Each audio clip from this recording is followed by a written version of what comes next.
Seller has no obligation to provide the buyer with any delivery documents. Okay. Commercial invoice, that's it. That's all you need to provide. Packing, marking, seller pay all costs associated with checking the quality and quantity of the goods and also the packaging of the goods.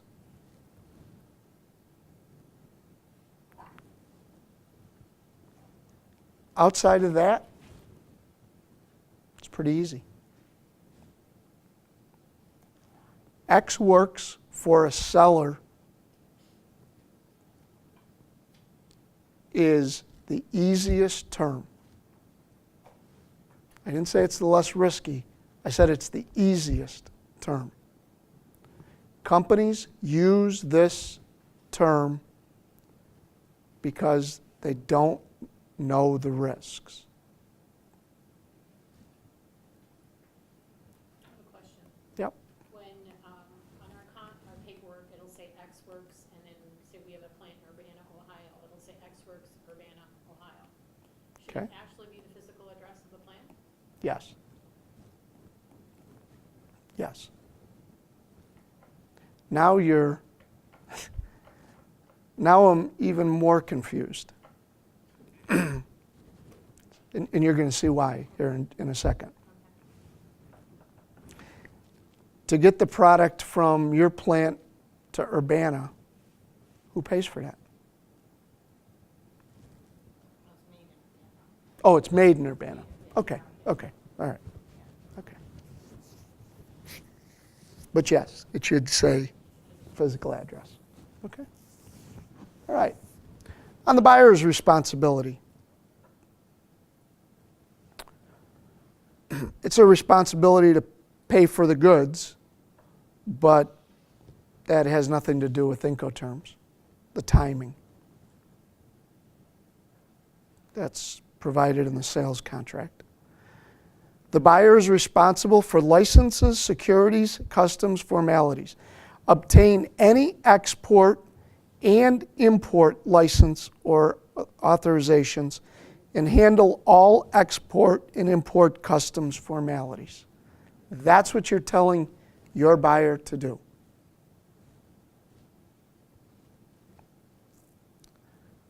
Carriage and insurance. The buyer has no obligation to the seller for insurance. So the seller has no obligation to the buyer has no obligation to the seller. Whether you insure your product or not, it's really up to you. Nobody has an obligation.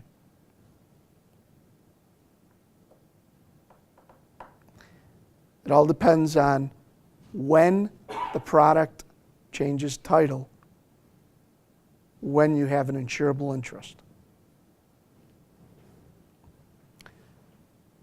Taking delivery. Seller takes delivery at the named place of delivery. Seller takes on risk at the named place of delivery. They pay all costs from the named place of delivery.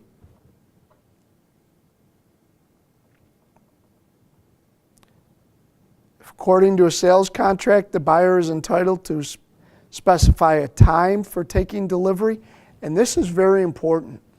This is very important. Make sure that in your sales contract, when you're using an INCOterm, make sure that you put dates in there.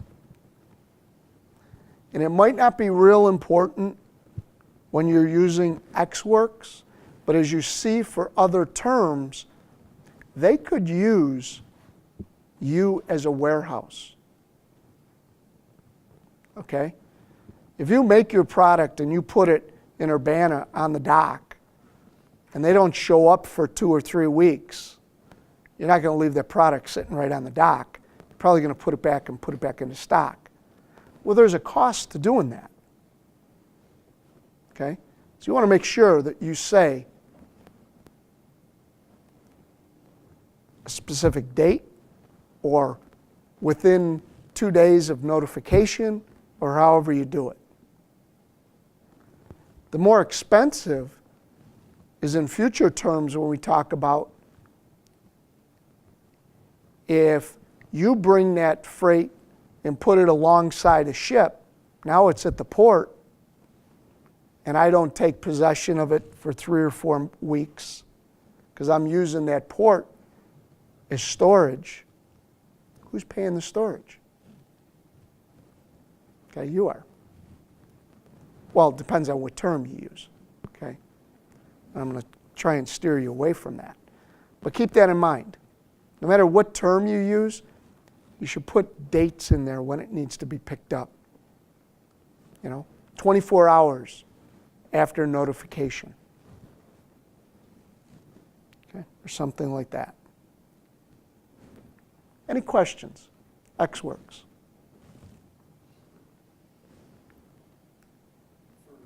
In our case, since we're the buyers, we have a couple of instances where we use X-Works. One of them is for the plant in China. We do X-Works when they're building our machines.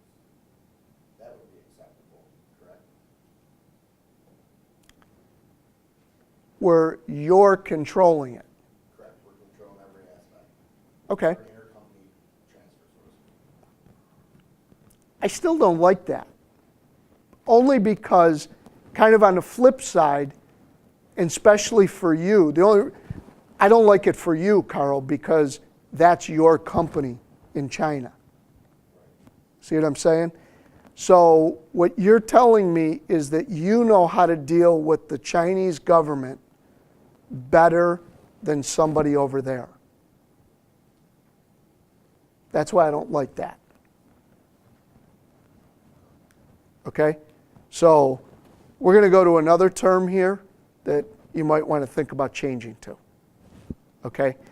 That's why I don't like X-Works ever. I think it's a bad term.